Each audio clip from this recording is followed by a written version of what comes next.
Hello and welcome to the Lead the Table host training. Thank you for all of you who've already registered to be a host, and thank you also to those who are interested in becoming a host. So we're going to be talking a little bit about what is on the table, just to offer some clarity and kind of a quick, concise way to describe it for potential guests to your conversation. We'll discuss how to host, so what's all is expected of a host, where to host, what to serve, things like that. We'll be talking through the toolkits a little bit. There's the physical toolkit that's available for pickup at Central Carolina Community Foundation's office, as well as plenty of online resources that we have available to you. We'll talk through leading a conversation, so how to get the conversation started using some prompts and how to get in there, as well as how to maybe mitigate some challenging conversation topics that might come up for you. Well, and then we'll also talk about what is going to happen after your conversation. So this is regarding the survey and the Beyond the Table grants. And of course, the Q&A time. If you are unable to attend in person, that's totally fine. You can feel free to reach out at onthetable@yourfoundation.org with any questions that you may have. We also want to say thank you to our engagement committee. These folks have been a tremendous help in getting the word out about On the Table for its second year, as well as recruiting plenty of hosts, different individuals and organizations to take place in On the Table this year. And a big, big thank you to Knight Foundation and our local sponsor, First Citizens Bank, for their tremendous support. Without them, On the Table would not be possible here. And so we definitely want to say thank you there. And also a welcome from First Citizens Bank.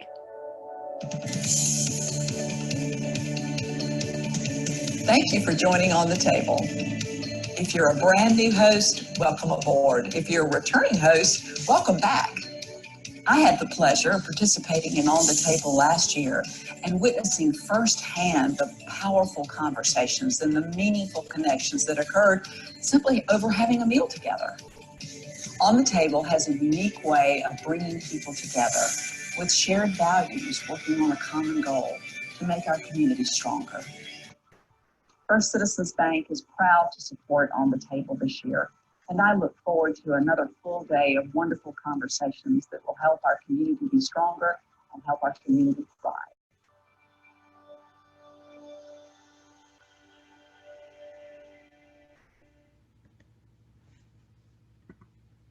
So first and foremost, what is On the Table? So On the Table is recreating an annual civic engagement initiative that was started by the Chicago Trust back in 2014.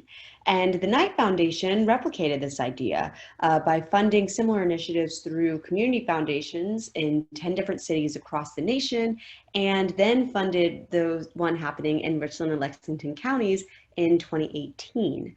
So the whole point of it is to bring people together across Richland and Lexington counties on one day. So this year is October 22nd, 2019, to gather over conversations by breaking bread together and talking about how we can work together to help make our communities stronger. And so this initiative is all about intentionality. It's taking the time to get together and remind everyone that their voice matters and trying to create change together in the community. So back in 2018, there were more than 1,500 residents who participated in 250 conversations during the first time we'd ever done it here in Richland and Lexington counties. And this year, we're hoping for an even wider reach and getting more voices at the table and getting people talking about how to make change in their communities.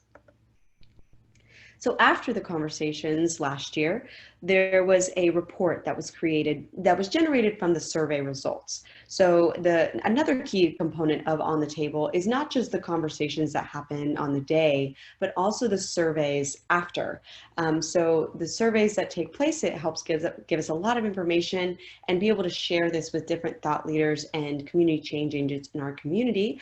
And that way we can affect some of these changes that were discussed during the conversations. So here's another little rundown on what On the Table is.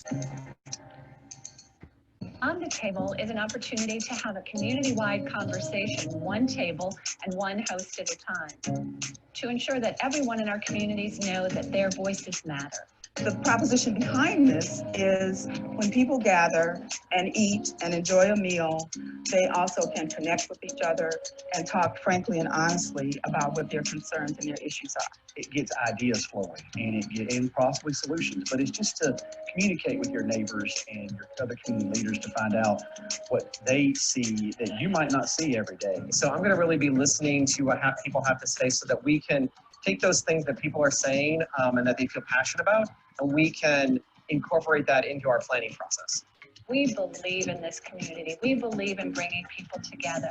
And we believe that if people do come together and they have conversations like we're having throughout the day, that our community will continue to thrive, be more livable, attract more people who will give and will. I think really change happens starting with small conversations.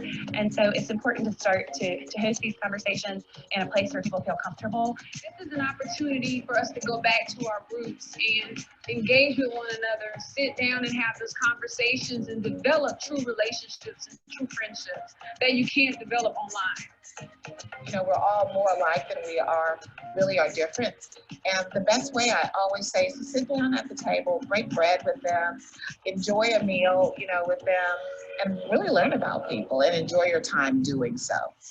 We have a great environment to foster creativity, diversity. We need to just encourage that growth. There's so much energy right now in the city, so much opportunity for people to get involved in things and do exciting stuff and just make a difference. We have shared values about what we want our community to be.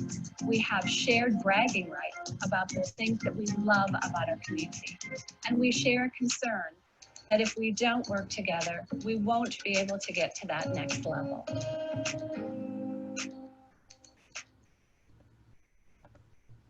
So a quick, concise way of kind of getting to the point of on the table is saying that very great change starts from very small conversations held among people who care. Another way that I've heard this said is bringing about unity in our community. And I do think that it is this grassroots effort is the way that we get the most people involved in order to create change much bigger than any one conversation that happens on that day. So about how to host. Here's a quick little rundown on hosting a conversation. So who can host? Can be anyone. It can be individuals, it can be groups, it can be different organizations who decide to host. And this same flexibility applies to where you can host. So really anywhere. It can be at someone's home, it could be at a park, it could be in your workplace or at school. So there's a wide array. And last year in Columbia, we actually saw conversations happening all the way from in people's private homes and as far out as under the bridge and hosting a lot of different people. So there's a lot of opportunity to be creative here. So what should you talk about? Talk about whatever is important to you and your community. Part of the beauty of On the Table is its ability to be flexible and adaptable to different situations. So if you as a host decide that you want to focus on one particular topic, you're more than welcome to do that. You're also welcome to utilize some of the host prompts that we have available for you. Those can be found in the conversation guide. And in the physical toolkit, there's actually a separate card about conversation prompts. And what to serve. So this is really up to you. It can be something as casual as a brown bag lunch, a quick coffee or snack and having time to do this, or even something as extravagant as a catered meal, or also a potluck is something. So it's just really bringing food into the element to kind of sweeten the conversation, if you will. Then what happens after the conversation? We touched on this a little bit, but you can use some of these ideas to make a difference in your community immediately if you wish. And then also the survey is going to happen, and we'll talk about that a little bit more extensively later. And there's also opportunity to apply for some mini grants as well. And then how to report back after your conversation. So you had all these great ideas. So share your thoughts with us by taking the survey and also by taking notes from your conversation and sharing those with us, because we love to hear what kind of conversations were had. So the typical time for conversations are somewhere between 60 and 90 minutes. By no means are you committed to this time frame, but it seems like this is a good time for people to feel warmed up to the conversation and really start diving more deeply into some of the issues that may arise in the conversation, or just even some of the topics or ideas for change. Hosts are going to determine the guest list. And so it's typical to invite anywhere from 6 to 12 participants if you're hosting one table. If you're hosting more than one table, just anticipate that a table is considered 6 to 12 participants. So of course, if you're a super host, meaning you're hosting 5 or more tables, then you'll be hosting somewhere in that range too. And public conversations are going to be listed on Eventbrite. So when you register for your conversation and you say, I wish to make this a public conversation, that means that we will make a link for you on Eventbrite. And that means that anyone in the community who's searching for it can register for this conversation. You will have managerial access to this, so you can add things like pictures, a description of your event, that sort of thing. And so that's available to you as another way to get more voices across the community who may not otherwise have already invited. And as mentioned, hosts that are hosting more than 5 conversations are considered superhosts. So registering to host, just go to onthetablecola.org. It'll be the first thing that pops up on your screen, and it'll say register to host. Filling out the registration only takes a couple of minutes. Hopefully you'll have all your details in place. And it's a fairly quick process. As soon as you host, you'll start to get our emails filled with lots of really great information to help you plan and streamline that process for you as a host to make it as easy as possible. And then that way we can keep records and know that your conversation is going to be taking place that day. So a little about the toolkits that we have available to you. We do have on the resources tab of onthetablecola.org, there's the conversation guide that's available. There's also the youth conversation guide, which is very similar, but it's going to be a little shorter, and the conversations are more specific to youth conversations. And we're also very proud to offer the Spanish host toolkit this year. And so that's available to you as a resource as well. Inside of your host toolkit, you'll find the tote bag itself. That's going to contain all of these wonderful things. There's the prompt card, so that's going to be separate and is going to be focusing on how to start the conversation. There's some action worksheets, and so this is really encouraging guests to write down whether this is 1 to 2 changes that they're going to be making in their communities and map that out. And on the other side is information about our Beyond the Table grants. So this is going to include the application, which can start as early as October 22nd, so the day of the conversation, and run through November 20th. There's also the survey cards, which are very small, kind of like business cards, so you can pass those out to guests. And those include the text code and the website. There's also small pocket-sized notebooks, and so if participants want to take notes, that's a great way to do so. There's the physical conversation guide itself, some pens for you, coasters, and koozies, which is a new addition this year. So pick up your toolkit bag at the Foundation's office. We also have a partnership with Panera, so getting back to that, what do I serve at my conversation? We do have a partnership with Panera, so they're able to offer 10% off catering and free delivery on October 22nd. And also there will be tables at every single one of the Panera locations. So leading the conversation, what do we talk about? It's possible that if you've already registered, you kind of have a sense of what you want to go into. And if you don't, that's great too. You can use those general questions that we provided on the host conversation guide. And then you also can ask about any topic you want to learn more about. So if you want to, if there's one particular issue that is coming up against your community, and maybe it's one of those subjects you've had a lot of conversations in passing one-on-one with people about, and then kind of expanding that into this group setting, maybe an opportunity for that. You also could start the conversation maybe around the 2018 On the Table report, get into a couple of the findings that you found interesting. And then one thing too that I do want to highlight is this idea of trusting the table. So trusting that whatever conversation comes out, maybe you had a great plan to speak about a specific subject and didn't really get quite as deep into that subject as you hoped. Maybe just reconsidering that whatever came out of the conversation that day with the people who were in those rooms on that date at that time, that is what was meant to be discussed in that moment. And trusting that whatever happens is what was meant to happen. And the ideas for change in our community are the ideas that most needed to be heard that day. So just trusting that process. So getting started in facilitation, first and foremost, introducing yourself. It sounds fairly simple, but sometimes we get really excited and don't do that. So share your name, share your background, and then maybe even why you decided to host an on-the-table conversation. And secondly, invite your guests to do similarly. So introduce themselves and maybe what brought them to the table this day, or maybe one thing that they love about their community. So things to do while facilitating. Of course, we want to listen to people and try not to layer on any added judgment or criticism or opinions and that sort of thing, and really just listening and taking the time to be in the space with the people that you're with. And also encouraging everyone to participate. So, an idea of this is if there seems to be a couple of people who tend to be speaking the most throughout the conversation, maybe inviting other people to engage in a different way would be for it's going to maximize the voices that are heard that day.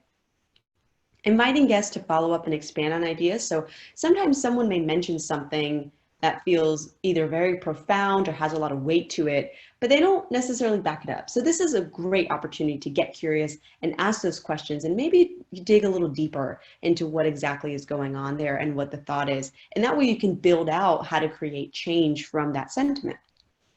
Of course, we want you to share all the photos and videos and stories you wish using the hashtag #OnTheTableCola. That way we can find all the goodness that's coming out of these conversations.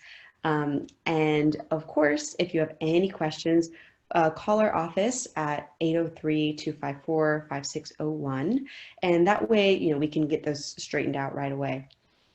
As I mentioned, if someone is dominating the conversation, what to do in a facilitation setting is to maybe ask someone else what they think, or even say, hey, we'll come back, but let's see what someone else may have to say about this. What not to do. So that idea of trusting the table is really where this comes in the sense that you won't want to micromanage the conversation. So just letting it flow, trying not to muscle it too much and make it go a certain direction in a certain vision that you may have. Of course, maybe you had a vision even just hosting the conversation in the first place, but really trust that everyone that's in the room that day has great things to say and don't need to be micromanaged in order to say them.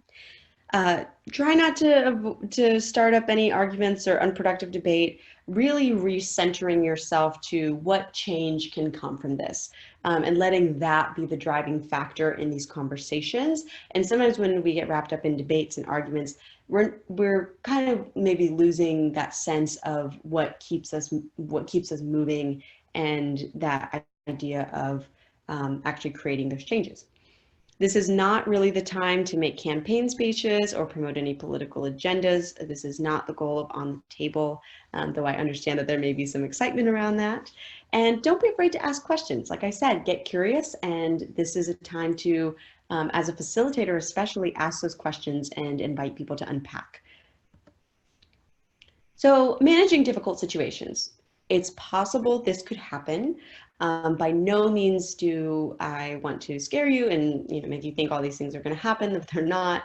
But we do want to go through maybe how to handle these should they come up. So one way to do this is setting ground rules or community agreements before you start the conversation. So either whether you have these posted in the middle of the table on a little sheet, as I've seen done before, or even just on the wall. And getting everyone to agree to these in the beginning, and maybe just a good place of reference later on. So things like listen respectfully and speak from personal experience, avoiding you statements, one voice, one mic, that sort of thing. And of course, if challenges arise, you can always revisit those guidelines. Avoiding right and wrong ideas, and really just encouraging participants to speak from their own experience rather than making sweeping generalizations and maybe, being overly critical and on a certain platform saying, that's wrong, I don't agree with that kind of thing. If needed, maybe even taking a collective breath as a group, and taking that moment to recenter and come back. And also understanding that mistakes may happen. So if someone is offended, there is what's called the oops, ouch method. So saying ouch is someone saying, hey, that was offensive. That didn't feel great when you said that. And then, maybe revisiting that later in the conversation is also provides a moment of learning. Oops is if someone acknowledges that they said something and it didn't quite come out the way that they expected it was going to. And so they can oops themselves, and then maybe, whether they want to re-explain themselves, but also acknowledging that, that was not their intention. Also reminding participants that everyone's voice matters. So in difficult situations, sometimes it can become a back and forth between, one or two people or something like that. And so bringing it back that, well, let's get everyone in this, and hopefully that will kind of change the circumstances going on. And also encouraging people to deepen the discussion by sharing information and facts and personal experiences, because we can actually move forward with those. So as far as practicing, if you're alone watching this, or alone listening to this, whatever it is, just maybe envisioning yourself leading a conversation when we look at these next questions. And if you're around a few other people, maybe this is an opportunity to break away, put this on pause, and talk through for about 10 minutes these two questions. So why are you hosting or interested in hosting an on-the-table conversation, for one? And then the second is, what can we do to create a stronger community? So these are just very simple prompts, and is an opportunity to either think through, maybe answering these to yourself if you're alone, or if you're in a group, answering these with other folks around you. So what happens after your conversation? So we do ask that you submit your guest names and email addresses at www.onthetablecola.org/guestinfo. This information is only going to be used to send follow-up information about On the Table, including the survey link and the community report. So it's good stuff that's going to be coming the way of those participants, not a bunch of spam or anything like that. They're not going to be added to any newsletter lists or that sort of thing, just specific to On the Table.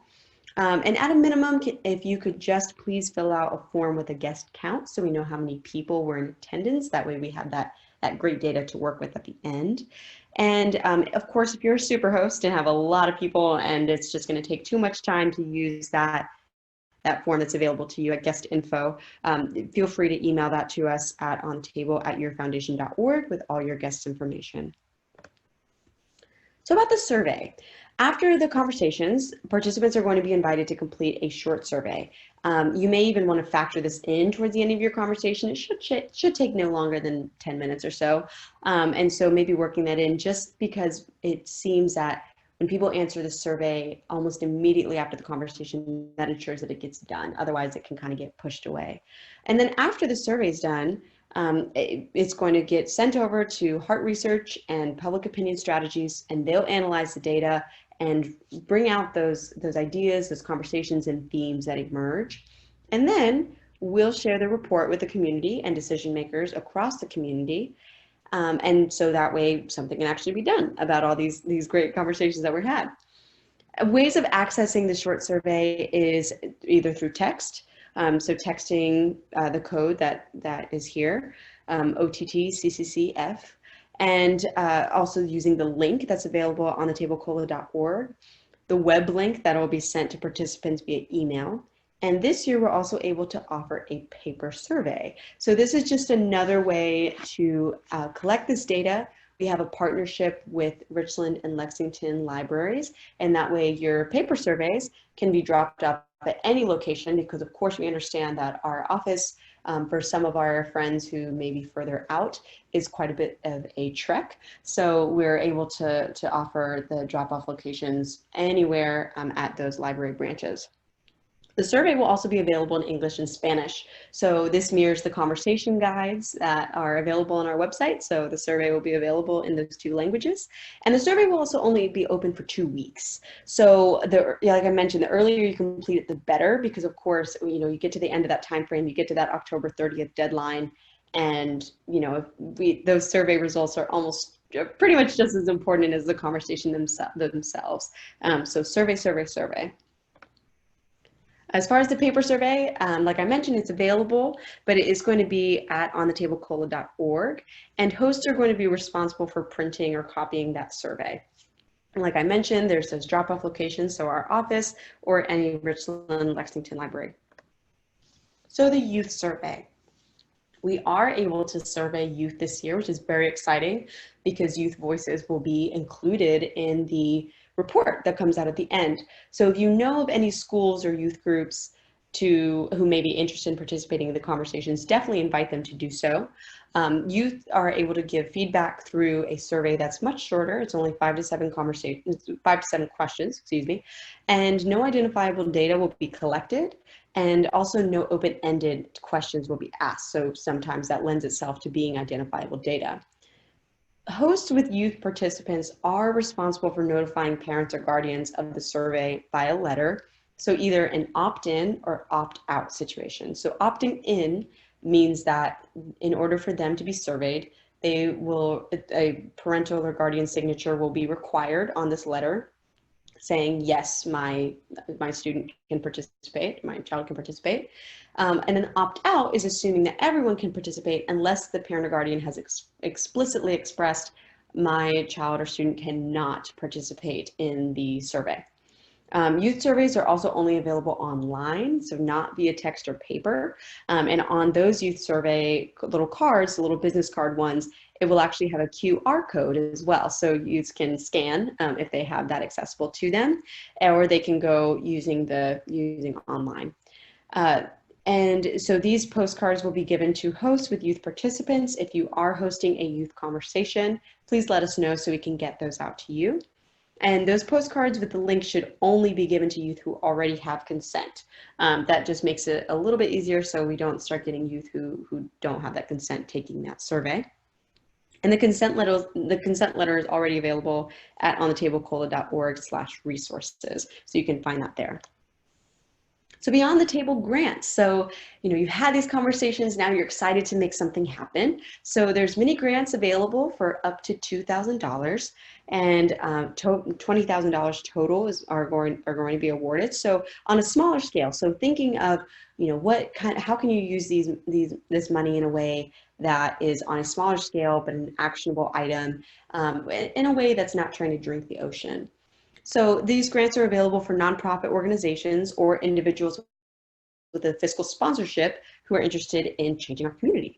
So the grant proposals must address one of the 10 issues, and we'll go over those in a moment, identified as a community priority from last year's survey. Those applications open October 22nd, so on the very day that these conversations are happening, and they close November 20th, 2019, and you can find more information on our website. So basically, the Beyond the Table grants focus areas are either enhancing on what makes our community a great place to live or addressing the needs that exist in our community. So enhancing our public schools, our outdoor parks, our social community events, our diversity and inclusiveness that exists here. And then some needs, this need around jobs and economic development, poverty, economic insecurity, crime, violence, safety, race relations, discrimination, bikeable and walkable urban areas, so making Columbia a more livable place, or Richland Lexington County, excuse me, and also streamlining resources for entrepreneurs and small businesses to expand that. So here's some examples of the 2018 recipients. So there was a farmers market block party, a food policy town hall forum, an event and art space is a way that they use their money, community gatherings, an inmate re-entry program, a map of access to fresh, healthy food, a community engagement council emerged from some people who said, we actually really need to be meeting like this regularly and more than just once a year. family engagement nights, and a resource guide for employers as far as how to attract and retain and advance women in the workforce. So social media, like I mentioned, we do definitely want you to share what you got using hashtag #OnTheTableCola, and our Facebook, Twitter, and Instagram handles are here. So what to do on October 22nd? As I mentioned, there's the guest registration, so submitting guest names and email addresses to guest info at onthetablecola.org. So survey info are two very important parts. And then as getting into it, the survey, leaving 10 to 15 minutes at the end of a conversation for participants to fill out the survey on their phones, tablet, by paper, computer, whatever it is. That way we can get all that rich, great data. And then getting funded. So asking each guest to record 2 action steps that they're going to take away from their conversation, and maybe even inviting them to apply for a Beyond the Table grant from those ideas. And then, of course, sharing on social. So share your conversation in whatever way, whatever form or fashion you would like on social media with the hashtag #OnTheTableCola.